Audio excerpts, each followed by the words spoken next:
Have a listen here, Elliot. A gentleman from St. Louis. I couldn't quite make his name out when he says it, but let's have a listen. What's up, guys? My name's Clay out in St. Louis. I was calling because on the last episode that came out on Friday, Elliot talked about how there were some teams that couldn't even get involved with Mason Marchment because he had some protection.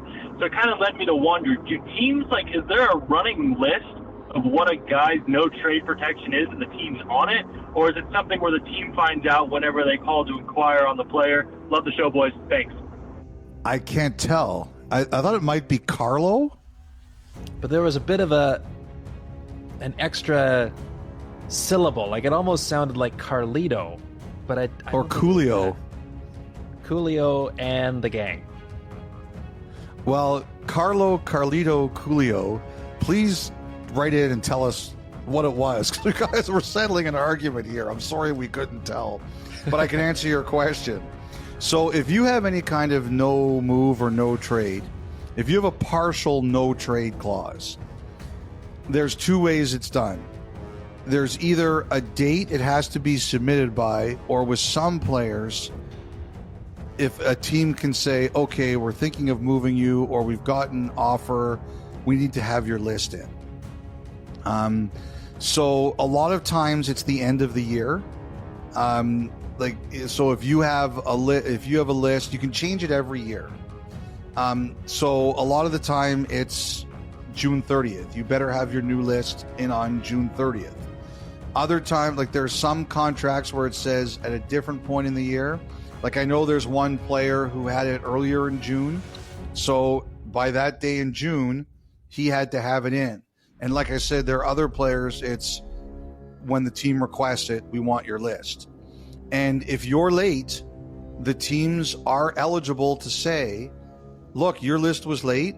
The old one has elapsed. We can do whatever we want. And the famous one was the Ryan O'Reilly trade from Buffalo to St. Louis, where Patrick Berglund's list was late getting in. Buffalo was on his no trade list before. The new one didn't get in on time, and St. Louis made the trade. So that's how it works. Okay, and I think the other thing he was wondering too, if you're another team in the league and you're looking at trading for a player that has some sort of no trade protection, how is there something that they can go, a document that they can go find, or is there some way of accessing, hold on, that guy has trade protection, do you think we are on it? How would they find that out? Usually you can ask the agent or the team. Okay. All right. Now, very good. Players can change their minds. There's definitely been situations before where a team has been on someone's no trade list, and maybe the team's doing better, and they say, would this guy investigate coming to us? That's happened. Players have waived no move clauses before, as everybody knows. So there are situations where someone can change their mind. Excellent. All right, Ben from Peterborough. G'day, Griffin, Dom, Kyle, and Mr. Friedman. I believe of Western alumni, it never comes up and is always hard to find out where Western graduates went to school because they never talk about it. And then he says, I can make that joke. My wife and her best friends all went to Western, and I have more Western t-shirts gifted to me than I do my own Trent shirts. That's because nobody admits they ever went to Trent. Oh, man. I don't understand these jokes as a BC guy, but I figured you were coming back with something like that. Well, I should say this, and I want to make it very clear. I am not a graduate. I don't want anyone accusing me. I don't want anybody accusing me of fraud and claiming that I'm a graduate. So I still have not graduated. Okay, so Ben goes on to say, even as a Sabres fan and having top 10 draft picks since Elliott was finishing his Western sports write-ups at the Spoke. Right, that's true. He said, yes, I would drink beers there when visiting and waiting for my wife to finish class. The draft is usually... That's a good boyfriend. Yes. Good boyfriend, good husband, good man. Can see why it's lasted this long. Yep. The draft is usually not a very fun affair in terms of who is being drafted out of the first top few, which is usually a foregone conclusion anyway. However, after the trade deadline on July 1st, it seems like draft day has some of the most exciting opportunities for player movements with trades, and I feel I'm not alone in feeling this way. So my question is this: how many trades do you have a strong gut feeling, or even know for a fact, occurred because GMs and hockey executives happen to be chatting around the draft floor, or even while polishing the bar top with their sleeves? If you think it is common, do you think we miss out on some of that excitement this year? Thank you for all you guys do. My wife and her Western friends are down here for the weekend in Peterborough, so please make the podcast extra long so I don't have to spend too much time listening to how much better Western is than Trent.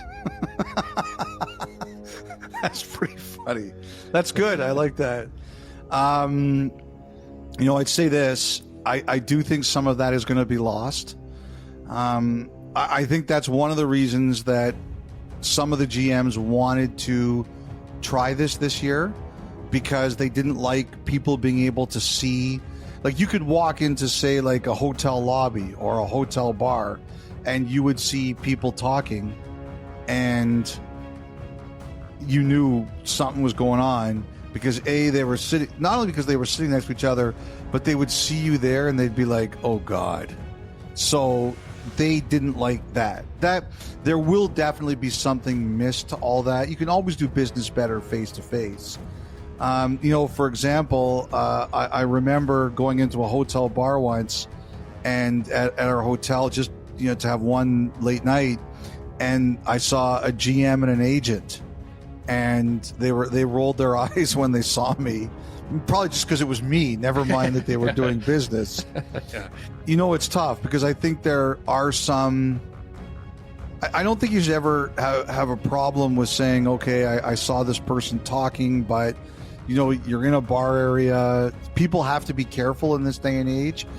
I always have questions about it, but I remember the next day when I heard about an extension getting signed, I remember thinking, because I said, I did say the next day, I've got to ask, what were you guys talking about? And they weren't giving it up. And then when I saw an extension being signed between a certain player and team, I was like, I texted them both the extension. I was like, okay, now I know. And they both kind of laughed.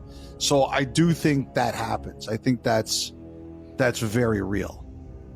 And that's honestly, having been to a couple of them, the coolest part if you're a hockey fan, if you go to the draft. Like, it's kind of Disney World, but for the NHL, because of how many people that work in that space are all in the same city, are all kind of staying within a however big radius to the arena where the draft is occurring.